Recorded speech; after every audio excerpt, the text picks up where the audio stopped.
तभी जलेगा। और मजा ये है कि ईमानदारी के लिए देर है, बेईमानी अभी और मजा मजा ले रहे हैं, इसके लिए देर है ना अंधेर है। और क्या पता देर कर रहा है ये आखिर में अंधेर भी करे। और जो सदा जीत रहे हैं कौन जाने वह भी जीत जाएं, क्योंकि जीतने की कला उन्हें आ जाएगी। छाती पर बैठने का गणित समझ लेंगे। बहुत संभावना यही है कि तुम्हारे सिर पर यहाँ बैठे रहें और वही लोग तुम्हारे सिर पर स्वर्ग की तरह बैठे हैं। अगर कहीं और स्वर्ग होगा, क्योंकि तुम्हारी आदत हो जाएगी कि सिर पर चढ़े की, उनकी आदत हो जाएगी सिर पर बैठने की। बहुत संभावना ये रही है अगर कोई दूसरा भी लोक है, इसी लोक का सिलसिला होगा और लोक के साथ साथ तादात्म्य होगा। ये इससे विपरीत नहीं हो सकता, इसी से उनकी श्रृंखला जुड़ी है। मगर ये झूठे चरित्र बनाए रखने की लिए सारी तरकीबें निकाली गई हैं। सील के साथ संतोष होता है, चरित्रवान नहीं। जिसके साथ संतोष ही हो वह सील से भरा है। उसके मन में कभी यह सवाल नहीं उठता कि बेईमान जीत रहा है। जिसको खुद को संतोष आ गया उसको तो यह ख्याल ही नहीं उठता कि बेईमान जीत जाएगा। कैसे जीत जाएगा बेईमान? वह तो जानता है मैं जीत ही गया हूं। ठीकरे मेरे पास नहीं है, ना है ना होंगे।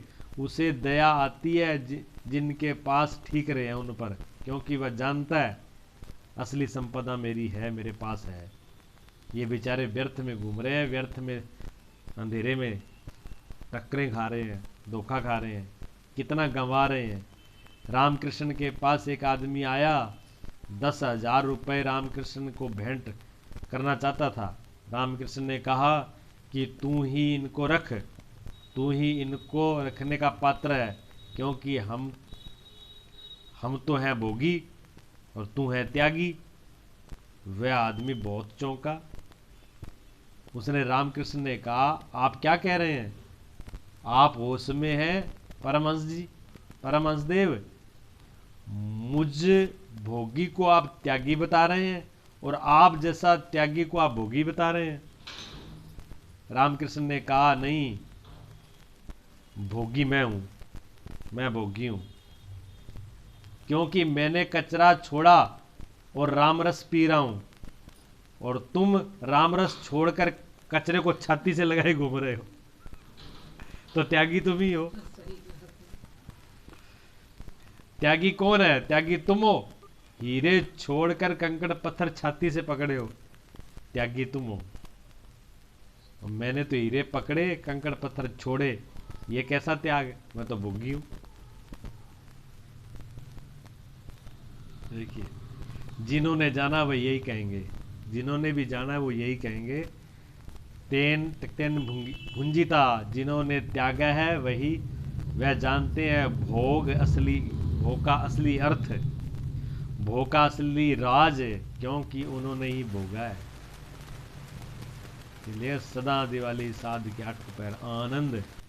आप एक क्षण के आनंद के लिए सदा वाले आनंद को छोड़ देते हो। साधु सदा आनंद में रहता है,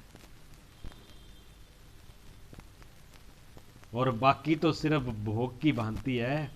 बुद्ध ने भोगा, कृष्ण ने भोगा,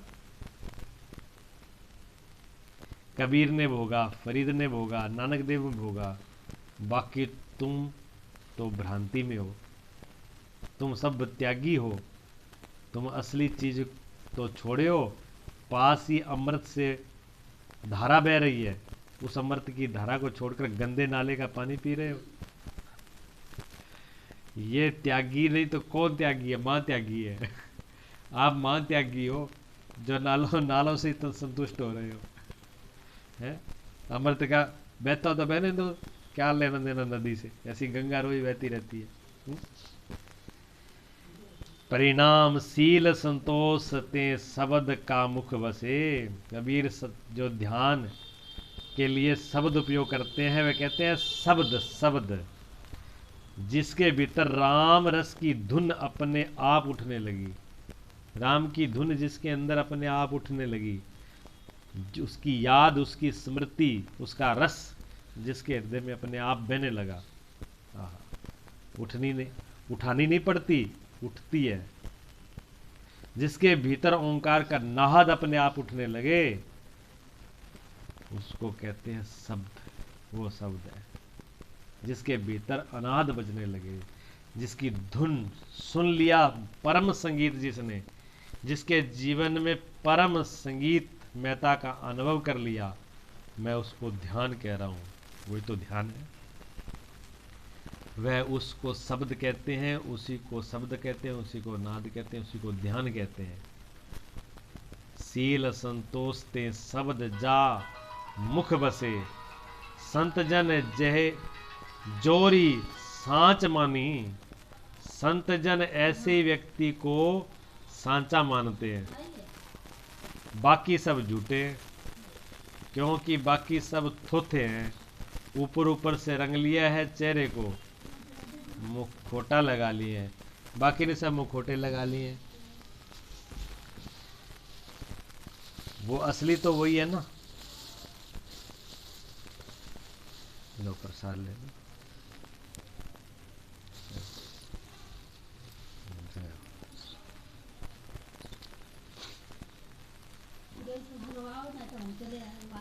शील संतोष, संत जन ऐसे व्यक्ति को सच्चा मानते हैं, बाकी सब झूठे हैं, क्योंकि बाकी सब थोते हैं। ऊपर ऊपर से रंग लिया है चेहरे को, मुखोटे लगा लिए। होली आई और दिल्ली में घटना घटी।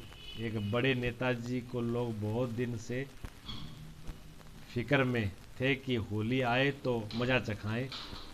होली आई इसलिए जिनको तुम गाली नहीं दे सकते, नहीं तो अदालत में मुकदमा चलेगा, उनको तुम होली के दिन गाली दे सकते हो।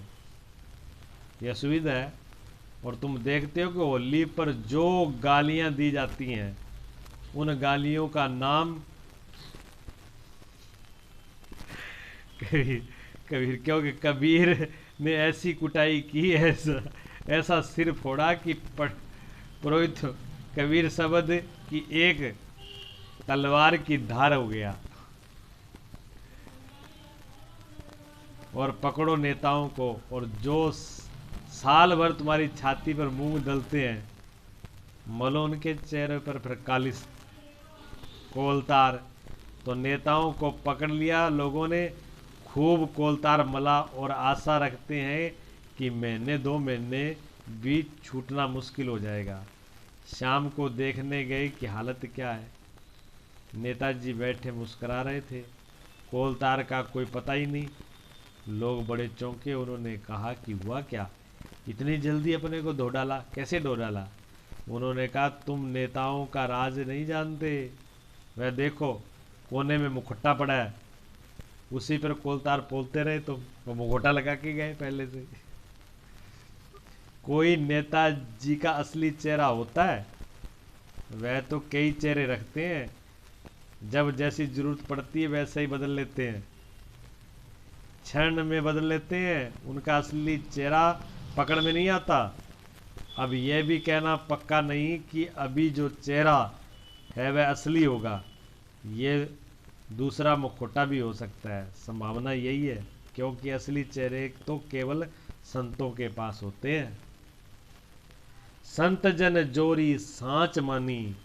संत जन असली जोरी है, पारखी है, जो मनुष्य को पहचानते हैं। उन्होंने इस बात को उधार बनाया, सील संतोष तुम्हारे भीतर के शब्द से उठें तो तुम सच्चे मनुष्य हुए। सील और संतोष अंदर से उठे तो ही सच्चे हैं, ऊपर से नहीं। तुम पहली बार मनुष्य हुए जब भीतर से आते हैं। ऊपर से तो गणेश बहुत लोग शीलता दिखाएंगे, संतोष दिखाएंगे, अपने को अच्छा दिखाएंगे, चरित्रवान दिखाएंगे, लेकिन वो नेताओं की तरह चेहरे बदले होंगे। रावण जो था, सबसे बड़ा राजनीतिक नेता रावण था, इसलिए उसके 10 शेर थे, 10 कौन सा चेहरा कब लगा ले समझ में ही नहीं आए। राम भी धोखा खा गए थे, काटने लगे तो नकलियों को ही काटते रहे, असली फिर बच जाता। भविष्य ने कहा इसका असली चेहरा कहीं और है, मैं जानता हूँ ये कहाँ है। क्यों घर का भेदी लंका डाय, वो जानता था असली चेहरा इसका कहाँ है। जब उसमें बाण लगेगा तब ये नकली चेहरे अपने आप खत्म हो जाएंगे। तो असली चेहरे लोग दिखाते ही नहीं, नकली चेहरों में चलते हैं। ऊपर से कुछ बन के दिखाएंगे हम आपके मित्र हैं, हम ही आपके सब कुछ हैं, ऊपर से तो दिखाएंगे, लेकिन टाइम तो पता तो तब चलेगा ना जब परीक्षा होगी। कौन अपना है कौन पराया है, 1 मिनट में सब ढेर हो जाए। तो संत जन असली जोरी, संत असली जोरी होते हैं जो चेहरे को पहचान भी लेते हैं और उनके पास चेहरे अपने असली भी होते हैं। पहले तो संत का चेहरा ही असली होगा, पहली शर्त। और दूसरा, संत इतना बड़ा जोरी है कि चेहरे पहचानने में देर नहीं लगाता, चेहरे तुरंत पहचान लेते हैं। संतों के पास भी लोग बहुत बहुत चेहरे बना के आते हैं, बड़े बड़े भक्त बन के आते हैं। पहले तो भक्त होंगे, चेले होंगे, बड़े सील संतोषी, और थोड़ी सी उनको छूट मिल जाए तो फिर उनका अहंकार देखो, फिर वो गुरु की छाती बैठने के लिए तैयार होते हैं, तुरंत सिर पे बैठते हैं। गुरु को पता होता है पहले से, जो भी पैर पकड़ रहा है छूट मिलते ही सीधे गर्दन ही पकड़ेगा किसी के गर्दन पे आ जाते देर नहीं लगेगा। बदन विकसित रहे याल आनंद में, अधर में मधुर मुस्कान बानी।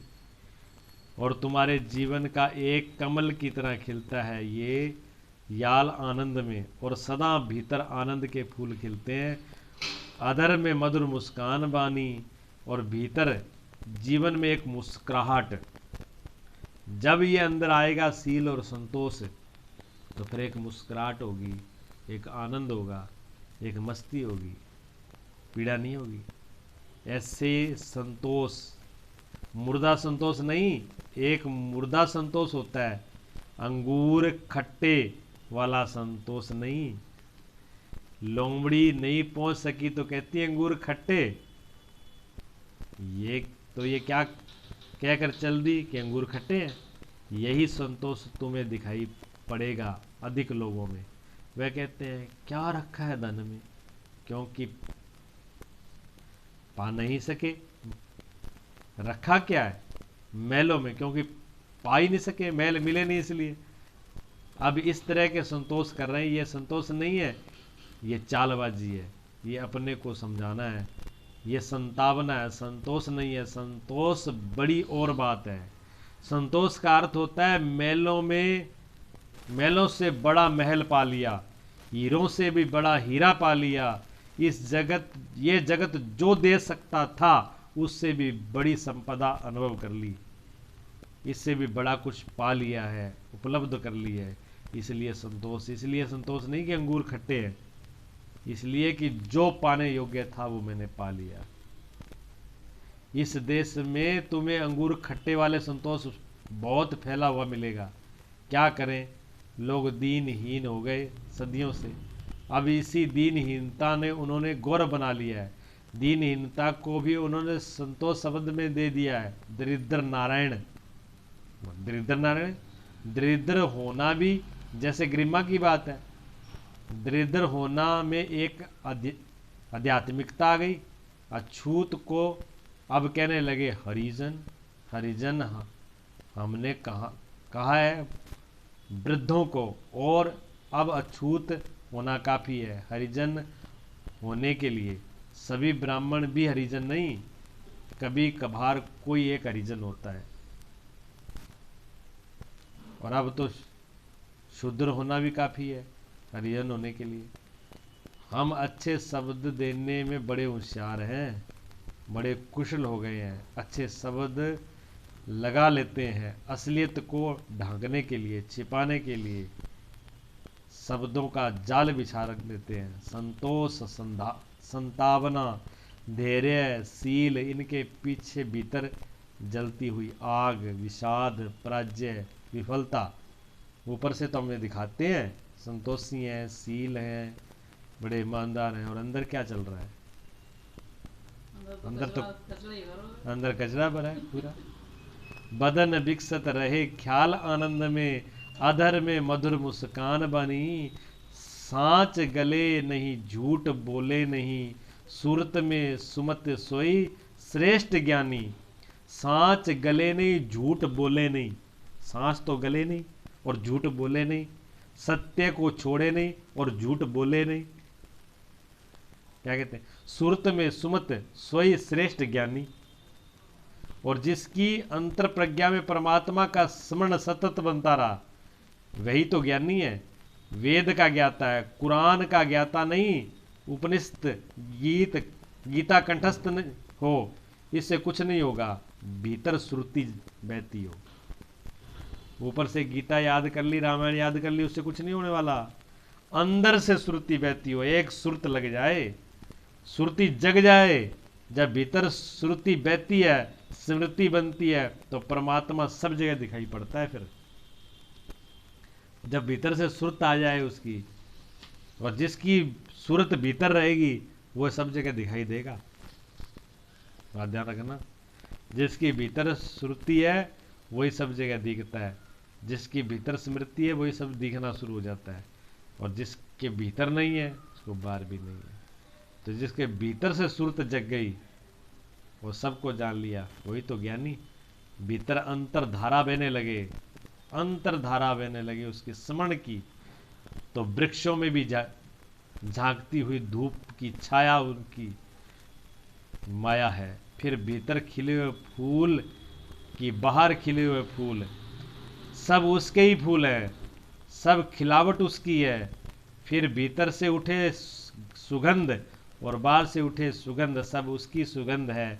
ये सारा अस्सी तत्व उसका मंदिर है। फिर उसके स्वर्ण कलश चारों तरफ चमकने लगते हैं। फिर तुम जहाँ झुको वहीं काबा, जहाँ झुको वहीं मंदिर, वहीं मस्जिद, जहाँ शांत और मौन होकर बैठे वहीं काशी।